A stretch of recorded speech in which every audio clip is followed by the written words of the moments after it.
She was an alien ambassador, cold, sharp, and terrifying.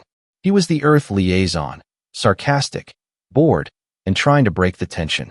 So he joked, I'd say yes if she proposed. She didn't laugh. She didn't blink.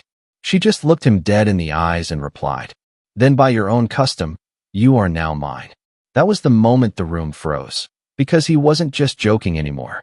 And she wasn't just smiling. Like the video and subscribe for more stunning HFY stories where humanity flirts with fate. My name's Rian Holt. I fix translation protocols, write piece summaries, and pretend I know how to act around alien royalty.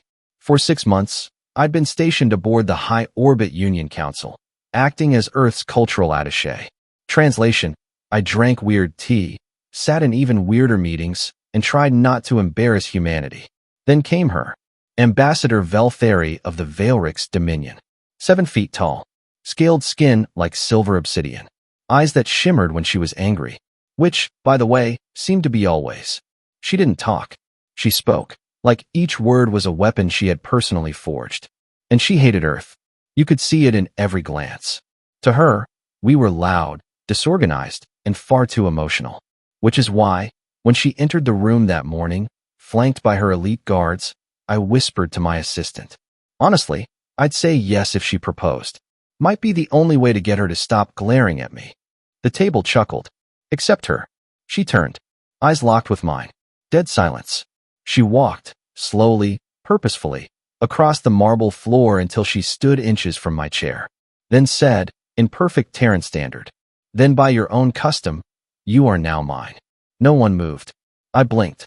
Wait, that was a joke. I was. She raised a hand. Terran humor is binding if spoken as consent under witness. You spoke. Others heard. I looked around. My assistant nodded, looking like he was about to faint. Veltheri leaned in. Your sarcasm is now law. And then she walked away, leaving behind confusion, shock, and the faintest smile. Hours later, Earth High Command called me. Rian, what the hell did you do? I made a joke. You're now listed in the Veilrix archives as consort designate to the voice of the Dominion. That's one step below royalty. I didn't mean it. She did. And according to their traditions, intent is irrelevant. Words bind. I sat back, heart pounding. So what now? You're going to marry her. They tried to negotiate a reversal. Diplomats argued. Legal teams scrambled. Veltheri refused them all. My claim was witnessed, she said. Challenge it, and we withdraw from the peace accords. Which meant war. Over a joke. And here's the thing. The more time I spent with her, the more I realized something chilling. She wasn't just enforcing protocol. She wanted this. She started joining Earthside briefings. Asked questions about my family. Requested to dine with me, alone. At first I thought it was a power move. But then one night, after hours of awkward silence, she finally said, You're the first Terran who didn't flinch when I entered a room. I blinked. Well, you do have great posture. That made her laugh. Like, really laugh. It was the first time I saw something break in her, something human underneath all that sharp elegance. Maybe, she said. That's why I said yes to your joke. I stared. Wait, you said yes to me? She turned her gaze back on me, so intense it rooted me to the floor. No, I said mine. The ceremony was unlike anything on Earth. I was dressed in a layered obsidian robe that felt like wearing a shadow. Veltheri wore ceremonial armor etched with glowing blue lines, symbols of union and war both. There were no vows. Only one question. From her, to me. Do you still say yes? I hesitated.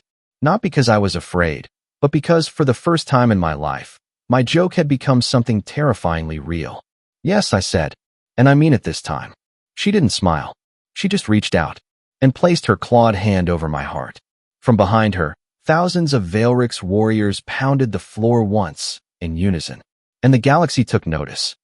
Because in that moment, Earth gained something it had never had before. A direct blood tie to one of the most feared empires in the stars. And all it took was a joke. That maybe wasn't a joke after all.